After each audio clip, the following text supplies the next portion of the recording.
share and subscribe. Engineer Mufti Atif. حضور نبی اکرم صلی اللہ علیہ وآلہ وسلم، حضرت ابو بکر صدیق، حضرت عمر رضی اللہ تعالیٰ عنہ، حضرت عثمان غنی اور کن کن اصحاب کے نام لیتے چلے جائیے،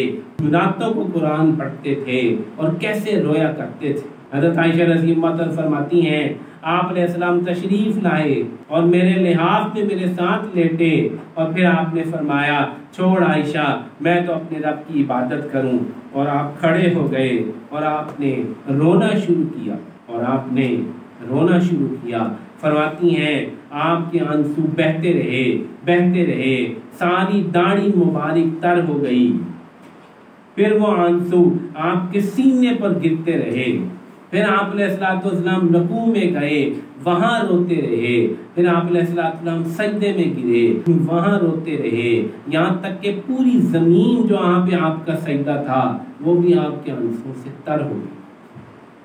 بخاری شریف کی روایت ہے حضرت ابو بکر صدیق رضی اللہ عنہ کے بارے میں امی جان عائشہ کہتی ہیں کہ انہوں نے ہجرت کا ارادہ کیا اور وہ مکہ سے اپنے بال بچوں کے سمیت نکل گئے کہ مکہ والے ان کو بہت اذیت دے رہے تھے۔ راستے میں ایک کافر سردار ان کو مل گیا، اس نے کہا آپ کہاں جا رہے ہیں؟ میں آپ کو اپنی امان میں لیتا ہوں، اپنی پناہ میں لیتا ہوں۔ چنانچہ اس نے آپ کو اپنے محلے میں اپنے مکان میں ٹھہرا لیا۔ آگے فرماتی ہیں میرے والد صاحب بہت رقت قلب والے انسان تھے،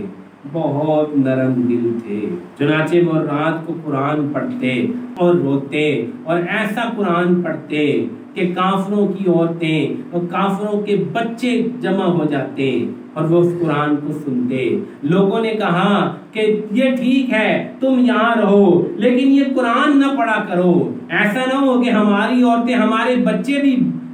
دین چھوڑ دیں، مسلمان ہو جائیں، یہ بند کر دو۔ فرمایا یہ تو میں بند نہیں کروں گا، تم اپنی پناہ اپنی امان اپنے پاس رکھو، مجھے اس کی ضرورت نہیں، لیکن میں اس قرآن کو نہیں چھوڑوں۔ تو میں عرض کر رہا تھا کہ دل جب نرم ہوتے ہیں تو ان کی اندر سے چشمے بہا کرتے ہیں اور ان کی آؤٹ لیٹ یہ دو آنکھیں ہیں۔ عمر رضی اللہ عنہ خلیفہ ہیں، روایت حدیث ہے سورہ یوسف کی تلاوت کر رہے ہیں، فجر کی نماز پڑھا رہے ہیں، انما اشکو بثی و حزنی الی اللہ پہ پہنچے، اتنی زور سے رو رہے تھے کہ راوی صحابی کہتے ہیں کہ میں آخری صف میں آ کر شامل ہوا تھا، رونے کی آواز آخری صف میں آ رہی، حضرت علی رضی اللہ تعالیٰ عنہ کوفے کی جامع مسجد میں کھڑے ہیں اور رو رہے ہیں۔ حضرت ابن عباس رضی اللہ تعالیٰ عنہ نو عمر صحابی ہیں، آپ علیہ السلام کا وصال ہوا۔ حضرت اکرمہ فرماتے ہیں میرے استاد اور میرے شیخ حضرت ابن عباس کبھی سفر میں بھی ہوتے تو رات کو جب پڑاؤ ڈالتے تو تہجد کی نماز کے لیے کھڑے ہو جاتے اور قرآن پڑھتے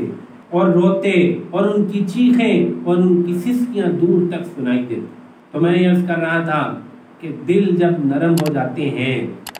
تو دلوں سے چشمے پھوٹا کرتے ہیں اور وہ آنکھوں سے بہا کرتے ہیں۔